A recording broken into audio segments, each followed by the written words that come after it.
ನಮಸ್ಕಾರ ಸ್ನೇಹಿತರೆ, ನಾನು ನಿಮ್ಮ doctor Deepa Rani Shekhar, transform life ಪ್ರೋಗ್ರಾಮ್ಸಿಂದ love, light and gratitude. Attracting money, ಹಣವನ್ನು ಆಕರ್ಷಿಸೋದು ಹೇಗೆ ಅಂತ ನಾನು ನಿಮಗೆ ಒಂದು ಸಣ್ಣ ಟಿಪ್ಪನ್ನು ಕೊಟ್ಟಿದ್ದೆ. ಅಫರ್ಮೇಷನ್ಸ್ ಯೂಸ್ ಮಾಡ್ಬೋದು. ಅದೇ ಥರ ಈಗಾಗಲೇ ನಾನು ಸುಮಾರು ವಿಡಿಯೋಗಳಲ್ಲಿ ಸುಮಾರು ಟಿಪ್ಸನ್ನು ಕೊಟ್ಟಿದ್ದೀನಿ. ನೀವು ತುಂಬ ಜನ ಫಾಲೋ ಮಾಡಿ ನಿಮಗೆ ಅಷ್ಟೇ ಒಳ್ಳೆಯದಾಗಿದೆ, ಅಷ್ಟೇ ನಿಮಗೆ ಮ್ಯಾನಿಫೆಸ್ಟ್ ಮಾಡ್ಕೊಂಡಿದ್ದೀರಾ ಅಂತ ಕೂಡ ಹೇಳಿದ್ದೀರಾ. ಸೊ ನೀವು ನನಗೆ ಹೇಳಿದಾಗ ನಾನು ಹೇಳಿದ್ದಕ್ಕೆ ಒಂದು ಖುಷಿಯಾಗುತ್ತೆ. ಅದೇ ಥರ ಇನ್ನೂ ವಿಚಾರಧಾರೆನ ಶೇರ್ ಮಾಡ್ಕೊಳ್ಳೋದಕ್ಕೆ ನನಗೆ ಒಂದು ಮೋಟಿವೇಶನ್, ಉತ್ತೇಜನ ಅಂತ ಹೇಳ್ಬೋದು. Thank you very much. ಮತ್ತು ನಮ್ಮ ಚಾನಲ್ನ ಇನ್ನೂ ಸಬ್ಸ್ಕ್ರೈಬ್ ಮಾಡ್ಕೊಂಡಿಲ್ಲ ಅಂದರೆ ದಯವಿಟ್ಟು ಬೆಲ್ ಐಕನ್ನ ಕ್ಲಿಕ್ ಮಾಡಿ ಚಾನಲ್ನ ಸಬ್ಸ್ಕ್ರೈಬ್ ಮಾಡ್ಕೊಳ್ಳಿ. ವಿಡಿಯೋ ಬಂದ ತಕ್ಷಣ ನಿಮಗೆ ನೋಟಿಫಿಕೇಷನ್ ಬರುತ್ತೆ. ಆಲ್ರೆಡಿ ನೀವು ಮಾಡ್ಕೊಂಡಿದ್ರೆ ನನ್ನ ತುಂಬ ಹೃದಯದ ಧನ್ಯವಾದಗಳು. ಮತ್ತು ವಿಡಿಯೋನ ಲೈಕ್, ಶೇರ್ ಮಾಡೋದನ್ನು ಮರಿಬೇಡಿ. ತುಂಬ ಜನ ಅತ್ಯುತ್ತಮ ಕಾಮೆಂಟ್ಗಳನ್ನು ಮಾಡ್ತೀರಾ, ಪ್ರಶ್ನೆಗಳನ್ನು ಕೇಳ್ತೀರಾ. ಅದಕ್ಕೆ ನಾನು ಕೂಡ ಉತ್ತರವನ್ನು ಕೂಡ ಕೊಡ್ತಾ ಇರ್ತೀನಿ. ಸೊ ನಾವು ಈ ಹಣ ಅಂತ ಬಂದಾಗ ಆ ಹಣದ ದರ್ಪ ಕೂಡ ಇರಬಾರ್ದು. ಹಣವನ್ನು ನಾವು ಶೇಖರಣೆ ಮಾಡ್ತಾ ಇರಬೇಕು, ಅಟ್ರ್ಯಾಕ್ಟ್ ಮಾಡ್ತಾ ಇರಬೇಕು. ಆದರೆ ಒಂದು ಸವಿನಯ ಭಾವನೆ ಇರಬೇಕು, ವಿನಯತೆ, ನಮ್ರತೆ ಇರಬೇಕು ಅನ್ನೋದು ನಿಜ. ಇಲ್ಲ ಅಂತಂದರೆ ಎಲ್ಲೋ ಒಂದು ಕಡೆ ಮೂಗು ಮುರ್ಕೋಬೇಕಾಗತ್ತೆ. ಒಂದಿನ ಒಂದು ವಯಸ್ಸಾದ ಮಹಿಳೆ ಬ್ಯಾಂಕಿಗೆ ಹೋಗ್ತಾರೆ. ಹೋಗ್ಬಿಟ್ಟು ಕೇಳ್ತಾರೆ, ನಾನು ಒಂದು 100 ರೂಪಾಯಿ ಹಣವನ್ನು ವಿತ್ಡ್ರಾ ಮಾಡಬೇಕಿದೆ ಅಂತ ಕೇಳ್ತಾರೆ. ಆ ಬ್ಯಾಂಕಲ್ಲಿ ಕೌಂಟ್ರಲ್ಲಿರುವಂಥ ವ್ಯಕ್ತಿ ವಿಪರೀತ ದರ್ಪದಿಂದ 100 ರೂಪಾಯಿಗೆ ಕೌಂಟ್ರಿಗೆ ಬಂದು ನಮ್ಮ ಸಮಯ ಹಾಳು ಮಾಡ್ತಾ ಇದ್ದೀರಾ, ಹೋಗಿ ATM ಅಲ್ಲಿ ವಿತ್ಡ್ರಾ ಮಾಡ್ಕೊಳ್ಳಿ ಅಂದಾಗ, ನನಗೆ ATM ಅಲ್ಲಿ ವ್ಯವಹಾರ ಮಾಡೋಕ್ಕೆ ಬರಲ್ಲ, ನಾನಿಲ್ಲಿ ಖಾತೆ ಅಕೌಂಟನ್ನು ಇಟ್ಟ ಮೇಲೆ ಇದು ನನ್ನ ಹಕ್ಕು, ನೀವು ನನಗೆ 100 ರೂಪಾಯಿನ ಕೊಡಲೇಬೇಕು ಅಂತ ಹೇಳಿ ಆಕೆ ಚೆಕ್ಕನ್ನು ಕೊಡ್ತಾರೆ. ಆಗ ಆತ, ಇಲ್ಲ ಹಾಗೆಲ್ಲ 100 ರೂಪಾಯಿಗೆಲ್ಲ ನೀವು ಚೆಕ್ ತಂದು ಇದರೆಲ್ಲ ತೊಂದರೆ ಮಾಡಬಾರ್ದು ಅಂತ ತುಂಬ ದರ್ಪದಿಂದ ಮಾತಾಡ್ತಾರೆ. ಆಗ ಆ ಮಹಿಳೆ ಹೇಳ್ತಾರೆ, ಎಷ್ಟು ದುಡ್ಡನ್ನು ಡ್ರಾ ಮಾಡ್ಬೋದು ಅಂತಂದಾಗ, ಕನಿಷ್ಠ 1000 ರೂಪಾಯಿ, 500, 1000ನಾದರೂ ಡ್ರಾ ಮಾಡಿ ಅಂತ ಹೇಳಿದಾಗ, ಆಯಿತು ನಾನು 1 ಕೋಟಿ ರೂಪಾಯಿನ ನಾನೀಗ ಡ್ರಾ ಮಾಡ್ತೀನಿ ಸದ್ಯಕ್ಕೆ ಅಂತ ಹೇಳ್ತಾರೆ. ಆಗ ಆ ವ್ಯಕ್ತಿಗೆ ಆಶ್ಚರ್ಯ ಆಗುತ್ತೆ. 1 ಕೋಟಿ ರೂಪಾಯಿ ಅಂದರೆ ಅವ್ರು ಹಾಕಿರೋ ಬಟ್ಟೆಗೂ ಅವ್ರು ಕೇಳ್ತಾ ಇರೋ ಅಮೌಂಟ್ಗೂ ಎಲ್ಲಿಗೂ ತಾಳಮೇಳ ಆಗ್ತಿರೋದಿಲ್ಲ.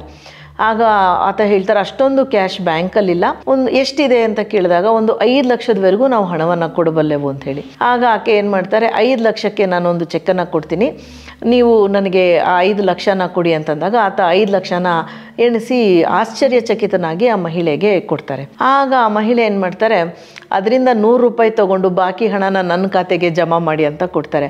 ಸೊ ಅಲ್ಲಿಗೆ ಏನಾಯಿತು, ಹಣದ ದರ್ಪದಿಂದ ಕೆಲಸ ಹೆಚ್ಚಾಯಿತೆ ಹೊರತು ಸರಳವಾಗಿ ನಡಿಬೇಕಾದ ಒಂದು ಟ್ರಾನ್ಸಾಕ್ಷನ್ ಹೆಚ್ಚಾಯಿತು. ಎಲ್ಲೋ ಆ ಒಂದು ಅಹಂಕಾರ ಮುರಿಯಿತು. ಮತ್ತು ಅಲ್ಲಿಂದ ಬುದ್ಧಿನ ಕೂಡ ಕಲ್ತ್ಕೊಂಡು ಕ್ಷಮೆಯನ್ನು ಕೂಡ ಯಾಚಿಸ್ತಾರೆ. ಮತ್ತು ಆಕೆ ಹೇಳ್ತಾರೆ, ಇಲ್ಲಿ ನಾನು ಮೇಜರ್ ದೊಡ್ಡ ಮೊತ್ತದ ಹಣವನ್ನು ಇಟ್ಟು ಅಕೌಂಟ್ ಹೋಲ್ಡರ್, ನೀವು ಹೀಗೆ ನಡ್ಕೋಬೋದಾ ಅಂತ ಹೇಳಿ ಬುದ್ಧಿವಾದವನ್ನು ಹೇಳಿ ಹೋಗ್ತಾರೆ. ಸೊ ಹಣವನ್ನು ಗಳಿಸಿ, ಆದರೆ ದರ್ಪವನ್ನು ಬೆಳೆಸ್ಕೋಬೇಡಿ, ಅಹಂಕಾರವನ್ನು ಬೆಳೆಸ್ಕೋಬೇಡಿ. ಹೆಮ್ಮೆ ಬೇರೆ, ಅಹಂಕಾರ ಬೇರೆ. ಇಂಗ್ಲೀಷಲ್ಲಿ ಪ್ರೈಡ್ ಅಂತ ಎರಡಕ್ಕೂ ಒಂದೇ ಪದ ಬರುತ್ತೆ, ಆದರೆ ಕನ್ನಡದಲ್ಲಿ ಅದಕ್ಕೆ ಅಚ್ಚುಕಟ್ಟಾಗಿ ವ್ಯತ್ಯಾಸಭರಿತವಾಗಿ ಕೊಟ್ಟಿದ್ದಾರೆ. ಸೊ ನಾವು ಹಣವನ್ನು ಆಕರ್ಷಿಸಬೇಕು ನಮ್ಮ ಮನೆಗೆ ಎಂದಾಗ ಏನು ಮಾಡಬೇಕು ಅಂತಂದಾಗ, ಉಪ್ಪು, ಕಲ್ಲುಪ್ಪು ಬೇಡ ಇದಕ್ಕೆ, ಯಾಕೆಂದರೆ ಚುಚ್ಕೊಂಡ್ರೆ ಕಾಲಿಗೆ ಪೆಟ್ಟಾಗತ್ತೆ. ಪುಡಿ ಉಪ್ಪನ್ನು 3 ಬಾರಿ ಹೊಸಲು ಏನಿರುತ್ತೆ ಅದಕ್ಕೆ ಎಡಗಡೆಯಿಂದ ಬಲಗಡೆ, ಬಲಗಡೆಯಿಂದ ಎಡಗಡೆ, ಮತ್ತೆ ಎಡಗಡೆಯಿಂದ ಬಲಗಡೆ ಉದುರಿಸ್ತಾ ಹೋಗಿ. ನಿಮ್ಮಲ್ಲಿ ಕೆಲವರು ಕಾಮೆಂಟಲ್ಲಿ ಕೇಳಿದ್ರಿ, ಉಪ್ಪು ಲಕ್ಷ್ಮಿ ಅಲ್ವಾ ಅಂತ ಹೇಳಿ. ಹೌದು, ಆದರೆ ಲಕ್ಷ್ಮಿನ ಬರಮಾಡ್ಕೊಳ್ಳೋದಕ್ಕೆ ಲಕ್ಷ್ಮಿನೇ ನಾವು ಹೊಸಲು ಹತ್ರ ನಿಲ್ಲಿಸ್ತಾ ಇದ್ದೀವಿ ಅಂತ ಅಂದ್ಕೊಳ್ಳಿ. ನಿಮಗೆ ನಂಬಿಕೆ ಇದ್ದರೆ ಮಾಡಿ, ನಿಮಗೆ ಅನುಮಾನ ಇದ್ದರೆ ಮಾಡಬೇಕು ಅಂತ ಏನು ಬಲವಂತ ಇಲ್ಲ. ಏಕೆಂದರೆ ಉಪ್ಪು ದೃಷ್ಟಿ ಕೂಡ ಬಳಸ್ತೀವಿ, ಆರಾ ಕ್ಲೆನ್ಸಿಂಗ್ ಬಳಸ್ತೀವಿ, ಅಷ್ಟು ವಿಷಯಕ್ಕೆ ಬಳಸ್ತೀವಿ. ಲಕ್ಷ್ಮಿ ಹೌದು, ಆದರೆ ನೀವು ಖಂಡಿತ ಇದನ್ನು ಹೊಸಲ ಮೇಲೆ ಹಾಕಿದಾಗ ನೆಗೆಟಿವ್ ಎನರ್ಜಿ ಹೋಗಿ ಹಣವನ್ನು ಆಕರ್ಷಿಸೋ ಒಂದು ಎನರ್ಜಿನ ಅದು ಕ್ರಿಯೇಟ್ ಮಾಡಿಕೊಡುತ್ತೆ. ತದನಂತರ ಈ ಒಂದು ಚಕ್ಕೆ ಪುಡಿ ಏನಿರುತ್ತೆ ಅದನ್ನು ಅದೇ ಥರ ಆ ಉಪ್ಪು ಅದು ಎಕ್ಸಾಕ್ಟ್ ಲೈನ್ ಫಾಲೋ ಮಾಡಬೇಕಂತ ಇಲ್ಲ. ಎಡ ತುದಿಯಿಂದ ಬಲ ತುದಿಗೆ, ಬಲ ತುದಿಯಿಂದ ಎಡ ತುದಿಗೆ, ಮತ್ತು ಎಡ ತುದಿಯಿಂದ ಬಲ ತುದಿಗೆ ಈ ಚಕ್ಕೆ ಪುಡಿಯನ್ನು ಹಾಕಿಬಿಟ್ಟು, ಮತ್ತು ಎರಡೂ ಕೈಗಳಲ್ಲಿ ಚಕ್ಕೆ ಪುಡಿನ ಇಟ್ಕೊಂಡು, ಮಹಾಲಕ್ಷ್ಮಿನ ಮನೆಗೆ ಬಾ, ಮನಿ ಪ್ಲೀಸ್ ಕಮ್ ಅಂತ ಉಫ್ ಅಂತ ನೀವು ಅದನ್ನು ಊದ್ಬಿಡಿ. ಸೊ ಇದರಿಂದ ನಿಮ್ಮ ಮನೆಯ ಒಂದು ಎನರ್ಜಿ ಶುದ್ಧವಾಗುತ್ತೆ. ಮತ್ತು ಹಣವನ್ನು ಬರಮಾಡ್ಕೊಳ್ಳೋ ಅಂಥ ಒಂದು ಎನರ್ಜಿ ಕ್ರಿಯೇಟ್ ಆಗುತ್ತೆ, ಆ ವೈಬ್ರೇಷನ್ ಕಂಪನಾಂಕ ಕ್ರಿಯೇಟ್ ಆಗುತ್ತೆ. ಸೊ ಅರ್ಥ ಆಯ್ತಲ್ವಾ? ಫಸ್ಟು ಉಪ್ಪನ್ನು ಹಾಕಿ 3 ಬಾರಿ, ಮತ್ತು ಚಕ್ಕೆ ಪುಡಿಯನ್ನು ಹಾಕಿ, ಚಕ್ಕೆ ಪುಡಿ ಎರಡೂ ಕೈಲಿಟ್ಕೊಂಡು ಉಫ್ ಅಂತ ಊದ್ಬಿಡಬೇಕು. ನಂತರದ ವಿಷಯ, ಇದನ್ನು ಪ್ರತಿ ಶುಕ್ರವಾರ ಮಾಡಬೇಕು. ಇದು ಸಾಲ್ಟ್ ಸ್ಪ್ರಿಂಕ್ಲರ್. ಆಯಿತಾ, ಈ ಕಡೆಯಿಂದ ಬೀಳ್ತಾ ಇದೆ ನೋಡಿ. ಸೊ ಈ ಕಡೆ ನಾನು ಬೆರಳನ್ನು ಮುಚ್ಕೊಂಡು ಈ ಕಡೆ ಈ ಹಿಂದೆ ಈ ಒಂದು ಕ್ಯಾಪನ್ನು ತೆಗೆದುಬಿಟ್ಟು ಇದ್ರೊಳಗಡೆ ಉಪ್ಪನ್ನು ತುಂಬ್ತಾ ಇದ್ದೀನಿ. ಫುಲ್ಲು ತುಂಬಿ ಪೂರ್ತಿ ಆಗೋವರೆಗೂ ತುಂಬಿಬಿಟ್ಟು ಅದರಲ್ಲಿ ಕನಿಷ್ಠ ಒಂದು 8 ರಿಂದ 9 ಕಾಳು ಅಕ್ಕಿ, 1 2 3 4 5 6 7 8 9 ಕಾಳು ಅಕ್ಕಿ, 9ಕ್ಕಿಂತ ಜಾಸ್ತಿ ಇರ್ಬೋದು. ಅಕ್ಕಿಯನ್ನು ಹಾಕಿ ಈ ಸಾಲ್ಟ್ ಸ್ಪ್ರಿಂಕ್ಲರ್ ಅಥವಾ ಸಾಲ್ಟ್ ಶೇಕರ್ ಅಂತ ಏನು ಹೇಳ್ತೀವಿ ತುಂಬಿಬಿಟ್ಟು ಇಟ್ಕೊಳ್ಳಿ. ಸೊ ಇದರಿಂದ ನಿಮಗೆ ಐಶ್ವರ್ಯ ವೃದ್ಧಿ ಆಗುತ್ತೆ. ಸಂಬಳ ಬಂದ ದಿನ ಈ ಕಾರ್ಡ್ ಏನಿರುತ್ತೆ ಯಾವತ್ತಾದರೂ ಬರಲಿ, ಬಿಸ್ನೆಸ್ ಆದರೆ ಪ್ರತಿದಿನ ಕೂಡ ನೀವು ಮಾಡ್ಬೋದು. ಯಾಕೆಂದರೆ ಪ್ರತಿದಿನ ಬಿಸ್ನೆಸ್ಸಲ್ಲಿ ಕಲೆಕ್ಷನ್ ಆಗ್ತಾ ಇರುತ್ತೆ. ಪ್ರತಿದಿನ ಮಾಡೋದಕ್ಕೆ ಸ್ವಲ್ಪ ತೊಂದರೆ ಆಗುತ್ತೆ. ಅಂದರೆ ವಾರದಲ್ಲಿ ಅಥವಾ ತಿಂಗಳಲ್ಲಿ ಒಂದು ದಿನ ನೀವು ಎಲ್ಲ ಹಣವನ್ನು ಖಾತೆಗೆ ಜಮಾ ಮಾಡ್ತಿರ್ತೀರಲ್ವ, ಅಥವಾ ಸಂಬಳ ಕೊಡೋ ದಿನ ಅಥವಾ ನೀವು ಸಂಬಳ ತಗೊಂಡ ದಿನ ಈ ಒಂದು ಕಾರ್ಡಿಗೆ ಒಂದು ಚೂರು ಉಪ್ಪನ್ನು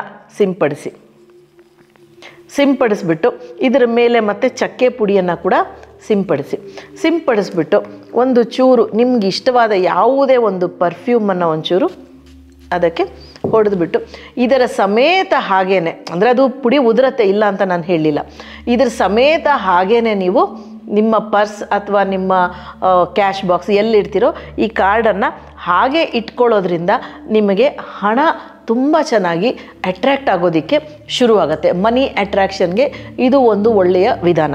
ಅದು ಅಲ್ದಿರ ಪ್ರತಿ ಭಾನುವಾರ ಉಪ್ಪಿನಿಂದ ಕೈ ತೊಳ್ಕೊಳ್ಳಿ.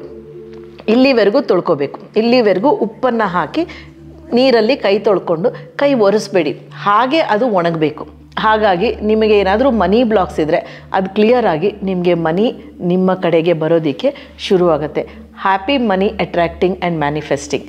Thank you so much for joining me. ನಾನು ನಿಮ್ಮ doctor Deepa Rani Shekhar, transform life ಪ್ರೋಗ್ರಾಮ್ಸಿಂದ ಲವ್, ಲೈಟ್ ಆ್ಯಂಡ್ ಗ್ರ್ಯಾಟಿಟ್ಯೂಡ್.